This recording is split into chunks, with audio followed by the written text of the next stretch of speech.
ہمارا ایک توپ بھی گم ہو گیا، وہ بھی شاید دیر کی طرف گم ہوا ہے۔ آپ ذرا اپنے پشاور کے میوزیم کے نوادرات کا پتہ کر لیں، چوری تو نہیں ہوئی؟ بخدا بلا وجہ نہیں کہہ رہا ہوں۔ دشمنی اور سی پیک کو تباہ کرنا یہ امریکہ کے دوست، اگرچہ الفاظ میں نہیں کہا ہوگا لیکن ایٹیچیوڈ سے، اور یہ کام ہمارے ملک میں پچھلے حکمرانوں نے کر کے دکھایا، یہ خدمت کر کے دکھائی۔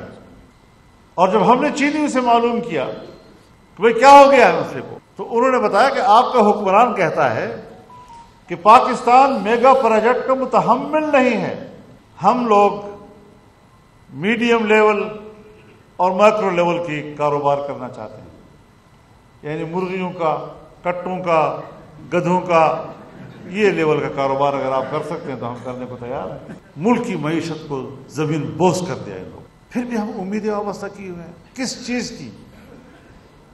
میں ذمہ دار حیثیت سے کہنا چاہتا ہوں کہ آج یہ تڑپ رہے ہیں، اس تڑپ کے پیچھے اصل وجہ یہ ہے کہ وہ اپنا ایجنڈا مکمل نہیں کر سکتے۔ ہم نے بیچ راستے سے ان کو ملک کو چھڑا دیا، ان کے ایجنڈے کو ناکام بنایا۔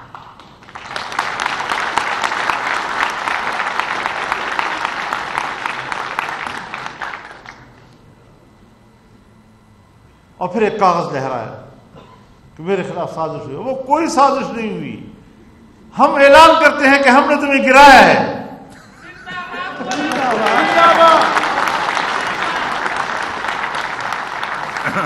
کوئی ڈھکی چپی نہیں، تم متحد تھے ہی نہیں، تم دھاندلی کے ذریعے آئے تھے، چور دروازے سے آئے تھے۔ بس یہ بھی کسی نے ان کو بتایا ہے کہ زیادہ دوسروں کو چور چور کہو تو آپ کی چوری چھپ جائے گی۔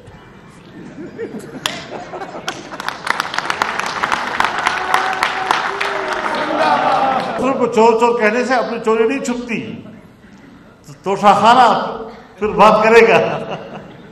اور میں آپ کے پشاور میں بیٹھا ہوں، آپ ذرا اپنے پشاور کے میوزیم کے نوادرات کا پتہ کر لیں، چوری تو نہیں ہوئی؟ بخدا بلا وجہ نہیں کہہ رہا ہوں۔ ہمارا ایک توپ بھی گم ہو گیا، وہ بھی شاید دیر کی طرف گم ہوا ہے۔ کیا ملک کی حالت کرتے، اخلاقی طور پر ہم گر گئے، کہاں گر گئے؟ ایک مسلمان، پھر ایک پشتون، میں نہیں سوچ سکتا کہ وہ اخلاقی طور پر اتنا گر سکتا ہے جتنا ہمارے معاشرے کو تبدیل کیا گیا۔